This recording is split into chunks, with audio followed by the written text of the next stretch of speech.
This video is brought to you by Brilliant.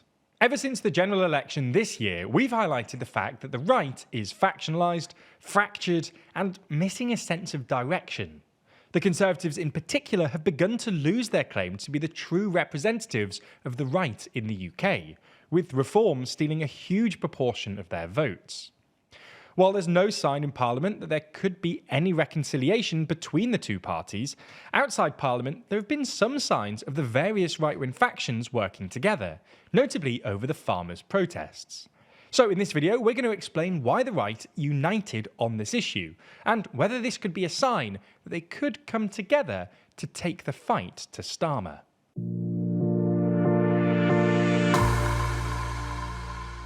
Before we start, if you haven't already, please consider subscribing and ringing the bell to stay in the loop and be notified when we release new videos. Now, it's worth starting by explaining exactly what the farmers' protests were about. Essentially, in the autumn budget, Rachel Reeves announced that for the first time, farmers trying to pass down their farms to their children upon their death would be hit with a 20% tax on anything over £1 million.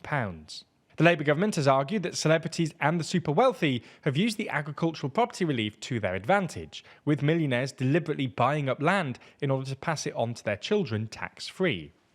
Others, most notably those on the right, have argued that this is simply an unfair tax on farmers, who already struggle to turn a profit despite the high value of their land. Understandably, the Conservatives, the official opposition, pushed back against Reeves, as did Nigel Farage's Reform Party. In fact, pretty much every figure on the right of British politics made sure they were pictured at the protests, in a tweed cap, a Barber jacket and some wellies. We saw the likes of Kemi Badenoch, Priti Patel, Lee Anderson, Richard Tice, Nigel Farage, and even celebrities like Jeremy Clarkson and Andrew Lloyd Webber. This is interesting to say the least. For the better part of the last couple of years, the right of British politics has been at war with itself. Reform exists to try to drive the Conservatives out of politics, and the Conservatives themselves have split into two factions.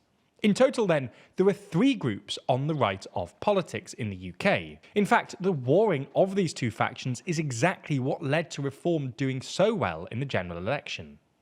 While this factionalism was certainly present before Rishi Sunak, it was elevated after he became Prime Minister. The issue was that the Conservative Party membership is far more right-wing than the Conservative MPs.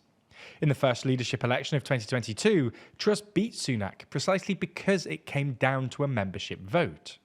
When Truss was effectively toppled by the MPs, the membership and the minority of Libertarian MPs were clearly frustrated and pushed Sunak to be more right-wing. In some areas, notably on immigration, Sunak conceded and tacked right. However, for many this wasn't enough, and following the defeat in the general election, the right of the party blamed Sunak for not going further right. Frustratingly for Sunak, the moderates also blamed him, claiming he'd gone too far.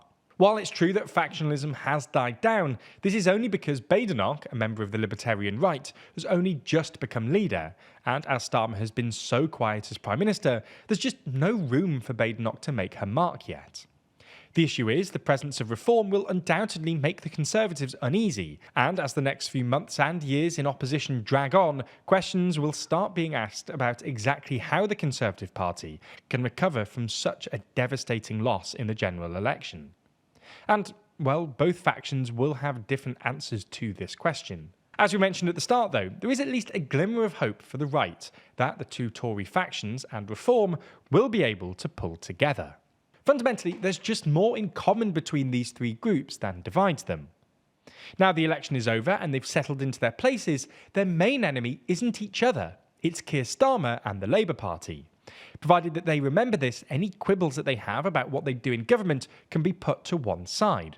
They all agree that immigration should be lower, they all agree that taxes should be lower, and they all agree that Labour needs removing from power. So how would them pulling together work in reality?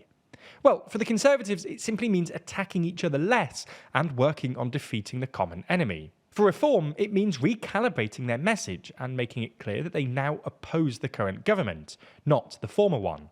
They don't necessarily need a merger or any formal agreement with the Conservatives, just a clear demonstration to the electorate that Starmer is now their main enemy. In a sense, they need to take a leaf out of the Liberal Democrats' book. The Lib Dems had no formal agreement with the Labour Party in 2024, but they made it clear that their main opposition was not Starmer, but the Conservatives. They focused their efforts in different areas to Labour, and didn't really lean that much into any criticism of the party that was ideologically closer to them.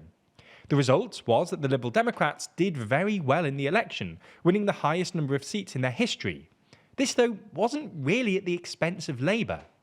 For Reform, this could be a strategy going forward. They're more ideologically aligned with the Conservatives, and this could, provided the strategy works and gets the Tories elected again, help to get some of their favoured policies onto the statute books. This is even more true now that Badenoch is in charge of the Tory party. While neither will openly admit it, Badenoch is a lot closer to Reform as a leader than, really, any former Conservative leader, except maybe Liz Truss. Uniting on policy and attacking Labour should therefore be easier for both parties. The real question, though, is this something that both parties want to do? Or, in other words, does the right actually want to unite? To be blunt, this would certainly not benefit Farage. His whole brand of politics is standing aside from the political class and criticising them as all the same.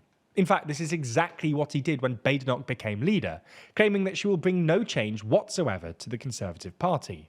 To Farage, the right uniting would undermine the whole point of his party. For the Tories, though, uniting would basically be the best case scenario. It would eliminate any vote splitting on the right, and would give them the best shot at defeating Labour in the future. So, ultimately, it seems that there may well be some unity between the Tory factions, but unity with Reform may well be a bit of a tall order. As you've hopefully realised after watching an 8-minute video explaining whether the right can unite, you'll have noticed that here at TLDR News, we're committed to helping you learn. Fortunately, the sponsor of today's video shares this commitment and is one of the best websites on the internet to help you learn new skills from the ground up. That website is, you guessed it, Brilliant. Now, one of the best things about Brilliant is, rather than simply throwing information at you and testing you on it, Brilliant teaches you by doing. Each of their lessons is filled with hands-on activities in problem solving that helps you actually play with the concepts. This is proven to be 6 times more effective than simply watching lecture videos. And what's more, Brilliant actually helps you do all of this learning wherever you are. You can complete their lessons on your phone, so you can easily utilise any spare minutes you have in the day with actually worthwhile learning. You can try everything Brilliant has to offer for free for a full 30 days, so click on the link in the description. That way you'll also get 20% off an annual premium subscription. Thanks for watching the video, and thanks for Brilliant for supporting this video.